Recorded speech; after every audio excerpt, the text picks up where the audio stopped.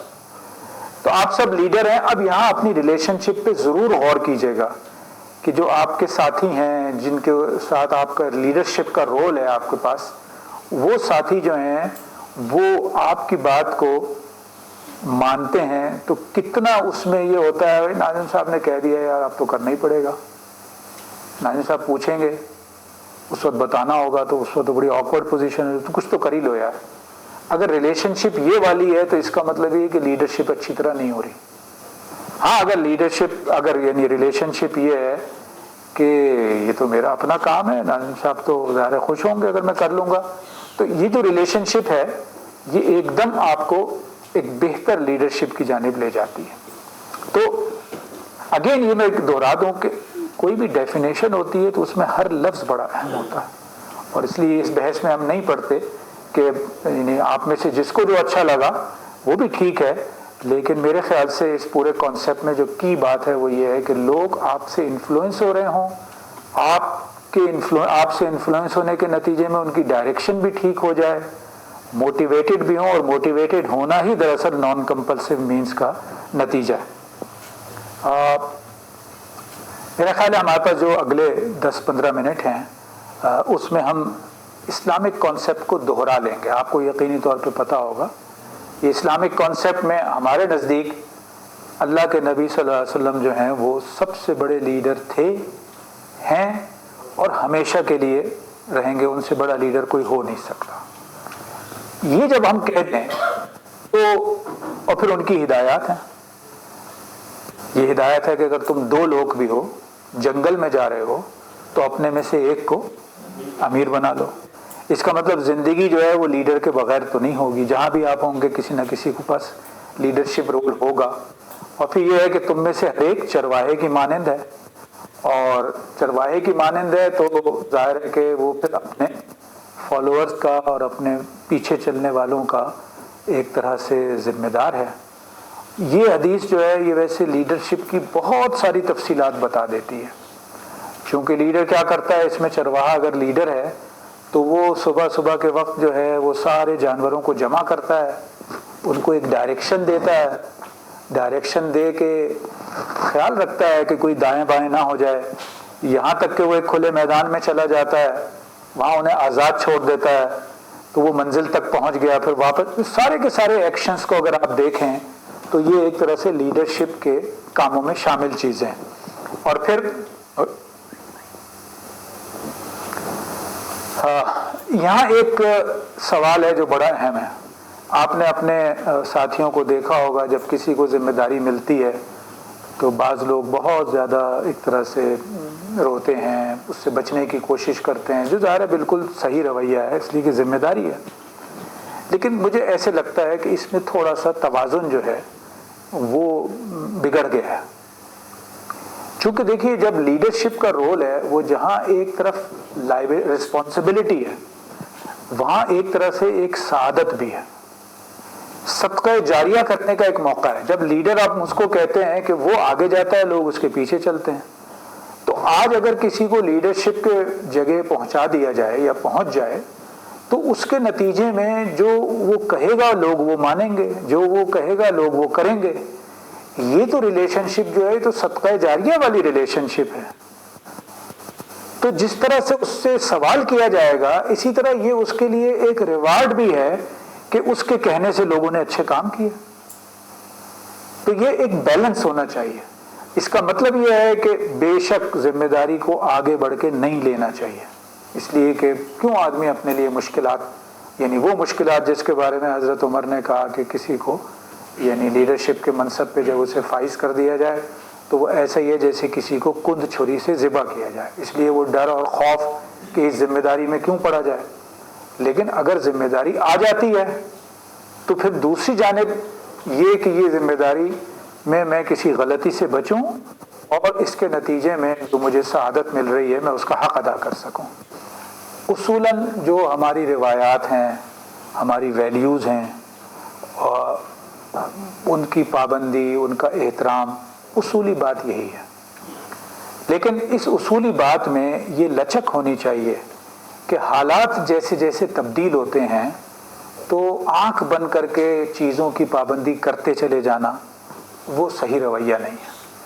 حالات کی تبدیلی پہ نگاہ ہو، اس تبدیلی کو، اس کی ڈائنامکس کو سمجھا جائے، اس کے اثرات کو سمجھا جائے اور اس کے عوامل کو سمجھا جائے، اور اس کی روشنی میں یہ دیکھا جائے کہ جو طویل عرصے سے ہماری روایات ہیں وہی ایک مثالی طرز عمل ہے۔ جب آپ ایک سوچا سمجھا فیصلہ کریں گے تو یہ دو امکانات ہو سکتے ہیں۔ ایک یہ کہ وہی سیکھ ہے جو ہم کر رہے ہیں، یہ سوچا سمجھا فیصلہ ہو، اور دوسرا یہ ہے کہ نہیں، اس میں تھوڑا بہت یہ تبدیلی لانے کی ضرورت ہے۔ بعض صورتوں میں ایسا بھی ہوگا کہ اس کو 100% تبدیلی لے آئی جائے، کوئی حرج نہیں ہے۔ تو یہ ساری چیزیں جو ہیں یہ سچویشن پہ، اور یہ سوچنے کے طرز عمل کا نام ہے کہ آپ کیسے سوچتے ہیں چیزوں۔ یہاں ایک میں آپ کو یعنی سمجھنے کے لیے ایک مثال آپ کو دے دیتا ہوں۔ سائنسدانوں نے یہ جو سوچنے کا عمل ہے اس کو جانچنے کے لیے، جو انسانوں میں بھی بہت اس طرح ہوتا ہے، انہوں نے ایک ایکسرسائز کی۔ اب پتہ نہیں یہ حقیقی ایکسرسائز ہے یا ویسے کسی نے سمجھانے کے لیے ایک تصوراتی ایکسرسائز بنا دی ہے، اور وہ یہ ہے کہ ایک کمرے میں، پنجرے میں انہوں نے 5 بندر جمع کر دیے، پنجرے میں، پنجرا نہیں، کمرے میں بند کر دیے، یہی سمجھ لیجیے، اور کمرے میں جو ہے وہ ایک سیڑھی رکھ دی، اور سیڑھی کے اوپر انہوں نے کیلے رکھ دیے۔ تو بندروں کے بارے میں آپ کو بھی اندازہ ہوگا کہ ان کو کیلے ذرا زیادہ پسند ہیں۔ ظاہر ہے کہ جو ہی بندروں کو کیلے نظر آئے تو سارے کے سارے بندر جو ہیں وہ دوڑے اس جانب۔ جب پہلا بندر کیلوں کے نزدیک پہنچا سیڑھی پہ چڑھ کے، تو سائنسدانوں نے یہ انتظام کیا ہوا تھا کہ ایک بہت ہی، جیسے سردی کا موسم ہے نا آج کل، تو نہایت ٹھنڈے پانی کی فوار ان پہ پڑنی شروع ہو گئی، بارش کہہ لیجیے، فوار کہہ لیجیے۔ جو 4 بندر نیچے تھے ان کے اوپر،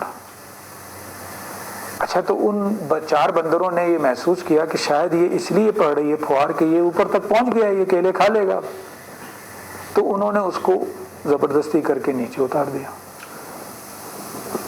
اب یہ سلسلہ شروع ہو گیا کہ جو ہی کوئی بندر اوپر چڑھ کے کیلے کھانا چاہتا تو پیچھے سے ان کے اوپر وہ بارش برستی ٹھنڈے پانی کی، سردی کے دسمبر کے مہینے میں، اور یہ چاروں مل کے اس کو 5ویں کو اتار لیتے تھے۔ پھر کیا ہوا؟ پھر سائنسدانوں نے 5 میں سے ایک بندر کو باہر بھیج دیا اور ایک نیا بندر شامل کر لیا۔ اب نئے بندر کو تو کچھ بھی نہیں پتا تھا، اس کو کیلے نظر آئے، وہ دوڑا، وہ جو ہی کیلوں کی جانب دوڑا یہ چاروں نے مل کے اسے روک لیا۔ بارش جو ہو جاتی تھی، سردی محسوس ہوتی تھی، تو 3 4 5 دفعہ ہوا، پھر یہ جو نیا والا بندر تھا اس نے کہا کہ بھئی نہیں، اوپر جانے کا فائدہ نہیں ہے، یہ تو سارے مل کے مجھے ماریں گے۔